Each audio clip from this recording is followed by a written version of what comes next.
अमृत की धारा है धारा, जो देती दुखों से किनारा। ओम शांति। मुरली मंथन हम 4 हिस्सों में करेंगे: ज्ञान, योग, धारणा और सेवा। ज्ञान मंथन आसान करने के लिए उसे 7 हिस्सों में बांटा गया है। पहला है परमात्मा, दूसरा है आत्मा, तीसरा है त्रिलोक और त्रिमूर्ति, चौथा है कल्पवृक्ष, पांचवा है सृष्टि चक्र, छठा है सीढ़ी या फिर भारत के उत्थान और पतन की कहानी, और सातवां है गीता और गीता के भगवान। आज 24 अगस्त 2020। आज की मुरली में बाबा ज्ञान में परमात्मा, त्रिलोक और त्रिमूर्ति और सीढ़ी या फिर भारत के उत्थान और पतन की कहानी, इन विषयों पर समझाते हैं। आज के महावाक्य है: मीठे बच्चे, सदा इसी खुशी में रहो कि हमने 84 का चक्र पूरा किया। अब जाते हैं अपने घर, बाकी थोड़े दिन यह कर्म भोग है। ज्ञान में पहले है परमात्मा। शिव बाबा नॉलेजफुल है, दुख हरता सुख करता है। एक वही है जिन्हें अमरनाथ कहा जा सकता है, क्योंकि वह अमरपुरी की स्थापना करते हैं। अभी बाबा ब्रह्मा के रथ में प्रवेश कर हमको कर्म, अकर्म, विकर्म की गति को समझाते हैं। दूसरा है त्रिलोक और त्रिमूर्ति। लक्ष्मी नारायण विष्णु के ही 2 रूप हैं। अभी हमें 3 बाप हैं। 2 तो सब समझते हैं, लौकिक और पारलौकिक। फिर यहाँ संगम युग पर है तीसरे अलौकिक बाप, प्रजापिता ब्रह्मा। ब्राह्मण भी अभी चाहिए ना। हम है ब्रह्मा मुखवंशावली। वे लोग जानते हैं ब्रह्मा थे, इसलिए ब्राह्मण देवी देवताएं नमः कहते हैं। यह नहीं जाने कि किसको कहते हैं, कौन से ब्राह्मण। अभी हम ब्राह्मण हैं, प्रजापिता ब्रह्मा की औलाद। तीसरा है सीढ़ी या फिर भारत के उत्थान और पतन की कहानी। मनुष्य यह नहीं जानते कि 84 लाख जन्म है या 84 जन्म है। तुम तो सेकंड में जान जाते हो, यह 84 जन्मों की कहानी है। 84 लाख हो तो सेकंड में थोड़े ही समझ सकते। अब यह 84 का चक्र पूरा कर घर जाते हैं, बाकी थोड़े दिन यह कर्म भोग है।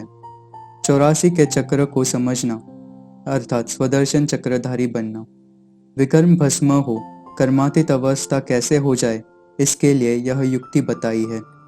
स्वदर्शन चक्र से कोई का गला नहीं काटते हैं, जैसे कृष्ण के लिए दिखाया है। बाप तो आकर राजयोग सिखाते हैं, न कि चक्र से असुरों का घात करते हैं। असुर उनको कहा जाता है जिनका आसुरी स्वभाव होता है। तो बाबा कहते हैं, तुम बच्चों को इस सृष्टि चक्र और सारे ड्रामा को जानना है, क्योंकि सब एक्टर्स हैं। इसमें डिटेल में नहीं समझ सकेंगे। वह तो 2 घंटे का ड्रामा होता है, तो डिटेल में पार्ट जानते हैं। यहाँ तो 84 जन्मों को जानना है। जब से रावण राज्य शुरू हुआ तो कर्म विकर्म हो पड़ते हैं। सतयुग में कर्म अकर्म होते हैं। विकर्माजीत का संवत लक्ष्मी नारायण से शुरू होता है। जानते हैं हम ही सूर्यवंशी चंद्रवंशी राजा बनते हैं। ऑलराउंड पार्टधारी हम ही हैं। पतित से पावन, पावन से पतित बनना ही है। विराट रूप का चित्र भी बनाते हैं, परंतु अर्थ कुछ भी नहीं जानते। फिर यह भी समझते हो कि दूसरे धर्म वाले फलाने फलाने समय पर आते हैं। क्रिश्चियन के लिए तो नहीं कहेंगे कि सतयुग में थे, वह तो द्वापर के भी बीच में आते हैं। यह नॉलेज तुम बच्चों की ही बुद्धि में है। दूसरा कोई सृष्टि के आदि मध्य अंत को नहीं जानते। बाबा कहते हैं, तुम अननोन वॉरियर्स हो, तुमको कोई नहीं जानते। बाबा भी गुप्त, नॉलेज भी गुप्त। और धर्म स्थापक के बाइबल आदि छपते हैं, तुम्हारा फिर भक्ति मार्ग में छपता है। अभी नहीं छपना है, सब खत्म हो जाना है। अभी तुमको बुद्धि में सिर्फ याद करना है। बाप के पास भी बुद्धि में ज्ञान है, तो नॉलेजफुल का अर्थ फिर मनुष्य समझते हैं सबके दिलों को जानने वाला है। समझते हैं भगवान देखते हैं, तब तो कर्मों का फल देते हैं। परंतु यह ड्रामा की नूंद है। ड्रामा में जो विकर्म करते हैं तो उनकी सजा होती जाती है। अच्छे व बुरे कर्मों का फल मिलता है, उसकी लिखत तो कोई है नहीं। काम कटारी से ही आदि मध्य अंत दुख मिलता है। वहाँ दुख का नाम नहीं होता। यहाँ दुख ही दुख है। इसीलिए सन्यासियों को वैराग्य आता है। उन्हों का है हद का वैराग्य, तुम्हारा है बेहद का वैराग्य। अभी तुम हो पुरुषोत्तम संगम युगी ब्राह्मण। यह है पुरुषोत्तम संगम युग, जबकि देवी देवता धर्म की स्थापना हो रही है। योग। बाबा कहते हैं, ज्ञान को समझना तो बहुत सहज है, बड़े ते बड़ी मंजिल है याद की। अब देही अभिमानी बन, बाप को याद करो। धारणा। पहला, यह खुशी होनी चाहिए कि अब हम 84 का चक्र पूरा कर घर जाते हैं। दूसरा, इस जन्म में जो भी विकर्म किए हुए हैं वह लिख कर दो तो बोझ हल्का हो जाएगा। अभी तुम विकर्माजित बनते हो तो कोई भी विकर्म नहीं करना है। बड़े ते बड़ा विकर्म है देह अभिमानी बनना, पवित्र रहना है। सबसे बड़ा पाप है काम कटारी चलाना। तीसरा, बुद्धि में यह नशा रहना चाहिए कि श्रीमत पर हम विश्व का कल्याण कर रहे हैं। सेवा। बाबा समझाते हैं, जो भी राइटियस बातें हैं वह छपा कर एरोप्लेन से जगह जगह गिराओ। अगर कोई काम न हो तो एकांत में बैठ सर्विस के लिए पॉइंट्स अथवा टॉपिक्स लिखो। जो भी बड़ी बड़ी संस्थाएं हैं, गीता पाठशालाएं आदि है, उन सब को जगाना है।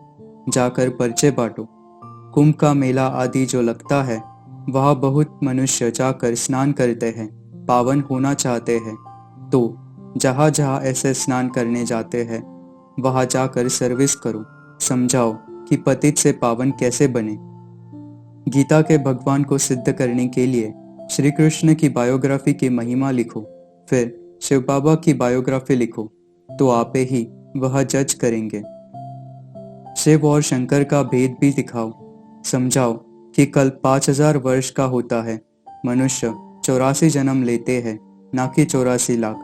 गोले का चित्र दिखाओ, इसमें क्लियर है फलाने फलाने धर्म फलाने फलाने समय पर स्थापन होते हैं। 12 चित्रों के कैलेंडर्स भी छपवा सकते हो, जिसमें सारा ज्ञान आ जाए और सर्विस सहज हो सके। जो अच्छे अच्छे बड़े बड़े आदमी हो उनको जाकर समझाना चाहिए। ब्राह्मणों को समझाने के लिए बाबा युक्तियां बताते हैं। बाबा कहते हैं, अभी भादों का मास आता है, सभी पितरों को खिलाते हैं। पूजा करने व श्राद्ध खाने ब्राह्मण लोग आते हैं, उनसे भी तुम चिट-चैट कर सकते हो। वह भी युक्ति से करना चाहिए। ऐसा कुछ नहीं करना है जिससे नाराजी हो। युक्ति से ज्ञान दो। पूछो, ब्राह्मण धर्म किसने स्थापन किया? वे अमरनाथ की यात्रा पर जाते हैं, उन्हें बैठ सच्ची अमरनाथ की कथा सुनाओ।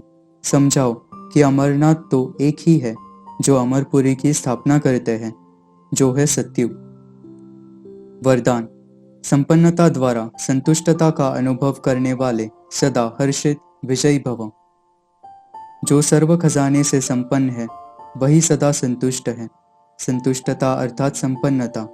जैसे बाप संपन्न है इसलिए महिमा में सागर शब्द कहते हैं, ऐसे अब बच्चे भी मास्टर सागर अर्थात संपन्न बनो तो सदा खुशी में नाचते रहेंगे। अंदर खुशी के सिवाय और कुछ आ नहीं सकता। स्वयं संपन्न होने के कारण किसी से भी तंग नहीं होंगे। किसी भी प्रकार की उलझन या विघ्न एक खेल अनुभव होगा। समस्या मनोरंजन का साधन बन जाएगी। निश्चय बुद्धि होने के कारण सदा हर्षित और विजयी होंगे। स्लोगन। नाजुक परिस्थितियों से घबराओ नहीं, उनसे पाठ पढ़कर स्वयं को परिपक्व बनाओ। ओम शांति।